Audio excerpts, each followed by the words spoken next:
자, 우리 히스기야 하면 전통적으로 신앙생활을 오래 했던 분들은 히스기야 기도로 그의 생명이 연장되었던 사건을 가장 먼저 떠올릴 겁니다. 그래서 히스기야 하면 항상 뒤에 따라 붙는 수식어가 기도, 히스기야의 기도. 그걸로 죽을 고비를 넘겼다라는 것을 우리는 기억합니다. 히스기야의 공과 과를 논할 때, 그래서 어떤 사람들은 이 히스기야의 기도를 통해서 생명이 연장받았던 것을 공으로 놓기도 하고 과로 놓기도 합니다. 그럼 왜 공으로 놓고 왜 과로 놓을까요? 전통적인 제 어릴 적 기억에 많은 설교들에서는 그가 기도함으로 응답을 받아서 생명이 연장되었다. 그의 놀라운 기도 생활을 부각하면서 공으로 위치해 두었습니다. 그러나 시간이 지나서 되돌아보면 그 기도는 과였다라고 평가하는 사람도 있습니다. 왜냐하면 그 15년 동안 하나님 앞에서 더 범죄도 저지르고 또 그 15년 사이에 태어났던 아들 므낫세가 남유다 역사상 가장 최악의 왕이 되거든요. 최악의 왕이고 최장기간 왕을 합니다. 그래서 이스라엘이 아주 그냥 박살이 나는, 남유다가 박살이 나는 그런 불씨를 만들어낸 것이 연장된 그 15년 안에 녹아 있다는 거죠. 그래서 전통적인 설교에서는 공으로, 그 히스기야의 기도를 공으로 보기도 했고, 요즘은 또 과로 보기도 합니다. 이처럼 공과 과를 생각해 보면, 우리가 읽었던 본문에서 히스기야는 많은 우상들을 제거하고, 심지어 그 모세 때 놋뱀을 아직까지 가지고 있었다면, 수백 년이 지났는데도 가지고 있었다면 이 자체가 신성화될 수 있거든요. 그것도 하나님을 섬기는데 방해된다 해서 없애버렸어요. 매우 혁신적이고 하나님을 사랑했던 왕이라고 볼 수 있습니다. 하지만 그 반면 또 외국 왕들에게 자신의 창고를 열어서 힘과 재력과 권력을 자랑했던, 하나님 앞에 교만이 행했던 모습으로 책망받는 모습도 있습니다. 그리고 아까도 말했던 것처럼 기도로 15년 연장받은 것은 과로, 잘못으로 우리가 담아놓는다고 치면 참 그 인생이 복잡단안합니다. 그럼에도 불구하고 읽었던 본문에서는 히스기야를 다윗의 길로 행했던 그런 왕이라고 인정하고 있습니다. 이런 최고의 평가를 받는 공적도 있고, 또 우리가 잘 알고 있는 이사야라는 그런 선지자가 히스기야 시대에 같이 활동했거든요. 그런 이사야가 있음에도 불구하고 그의 삶은 불완전했다라는 것을 우리는 주목해 봐야 합니다. 자, 이런 좋은 평가가 있다는 것은 기본적으로 하나님을 사랑하는 마음이 있었고 하나님의 계명을 지키고자 하는 열심이 있었잖아요. 그리고 그 옆에 이사야라는 정말 독보적인 위대한 선지자가 있었단 말이죠. 그럼에도 불구하고 그의 삶에 실수들이 참 많았어요. 왜 그랬을까 곰곰이 생각해 보게 됐습니다. 왜 그런가 생각해 보니까 결국 대부분의 결정은 왕 개인으로서 내리게 된다는 거죠. 이사야가 왕궁에 같이 늘 상존하면서 계속 모든 결정들에 같이 논의하고 결정하는 게 아니라 대부분의 상황들은 혼자서 거의 독단적으로 결정을 내리게 되는 순간들이 참 많았을 거라는 상상을 해봅니다. 그렇게 생각해 보면 우리의 신앙생활에 있어서 혼자서 내리는 많은 결정들이 있을 테지만 이 왕처럼 혼자일 때 얼마나 실수할 위험성이 높아지는가에 대해서 생각해 보게 되었어요.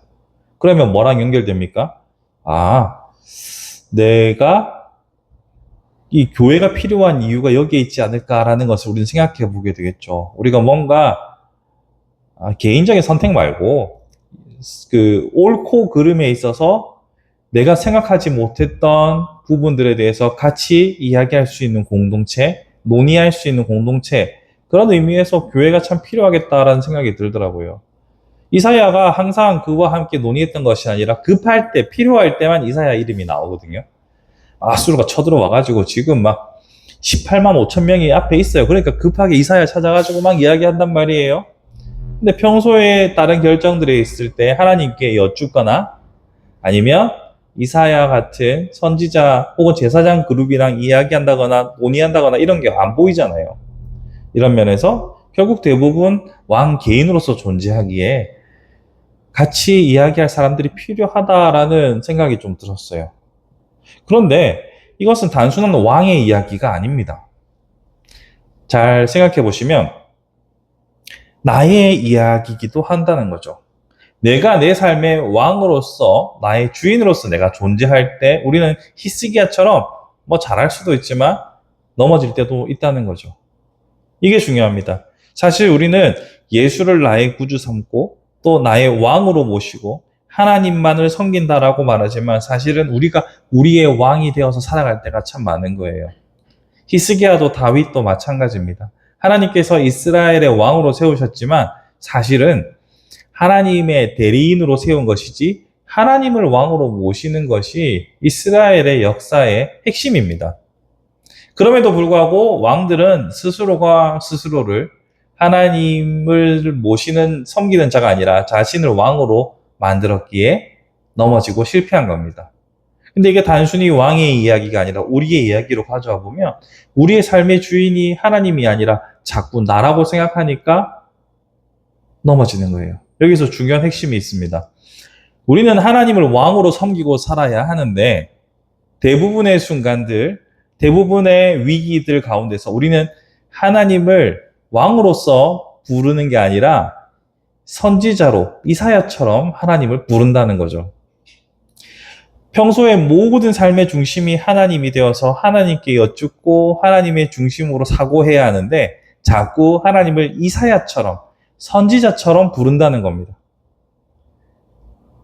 주객이 바뀐 거죠. 왕의 자리에 하나님이 앉아있고 내가 그 옆에 보좌해야 하는데 왕의 자리에 내가 앉아있고 하나님을 선지자처럼 가끔씩 비상대책위원장으로 하나님을 부르는 겁니다.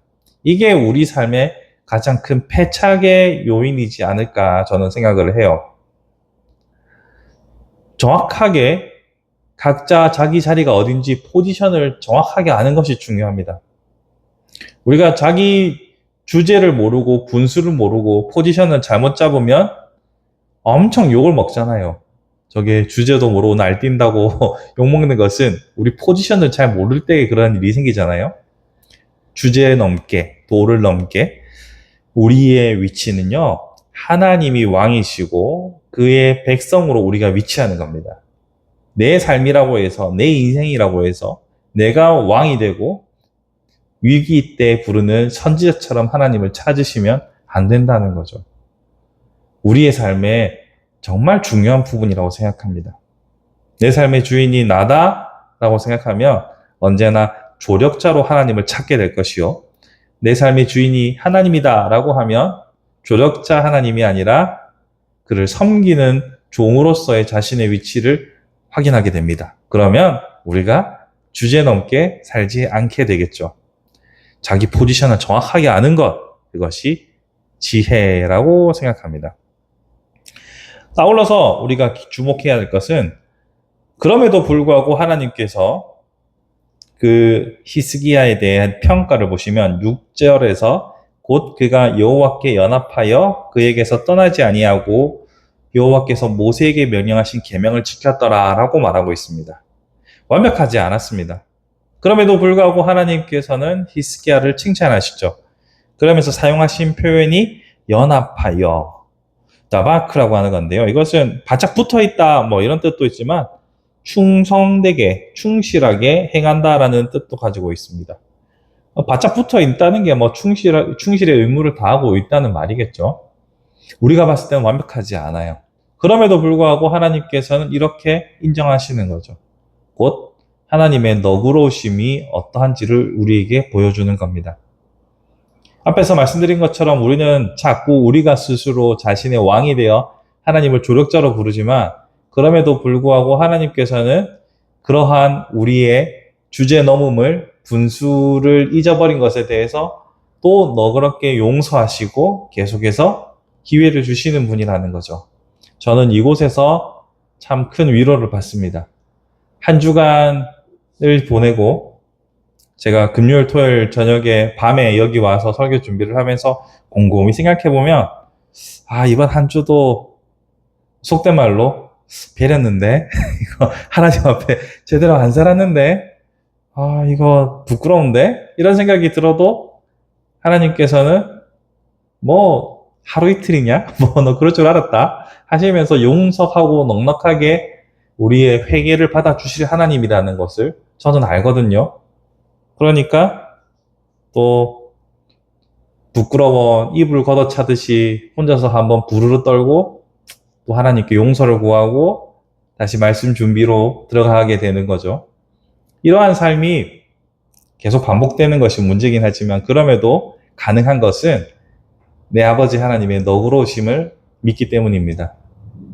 여러분도 여러분 자신의 스스로 느끼기에 아, 참 나는 왜 이러냐? 라는 생각이 들 때도 있겠지만 그 하나님의 너그러우심은 여러분을 충분히 용서하시고도 남는다는 사실을 기억했으면 좋겠습니다.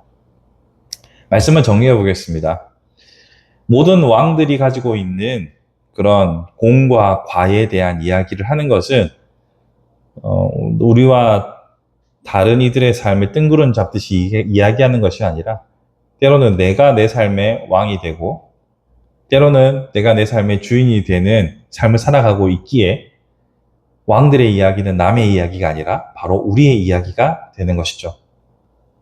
나의 주인이신 왕이신 하나님을 제 자리에 모셔놓고 선지자처럼 하나님을 부르는 일이 없도록 우리의 삶을 정비해야 될 것입니다. 아울러서 그렇게 자꾸 하나님의 왕권을 노리는 우리지만 너그러이 용서하시고 다시 기회를 주시는 그 하나님께 감사하며 또한 용기를 낼 수 있는 위로를 얻을 수 있는 우리 삶이 되었으면 좋겠습니다. 이번 한 주간 우리의 제자리를 잘 찾아가서 하나님께 칭찬받는 복된 삶이 되기를 주님의 이름으로 축복합니다.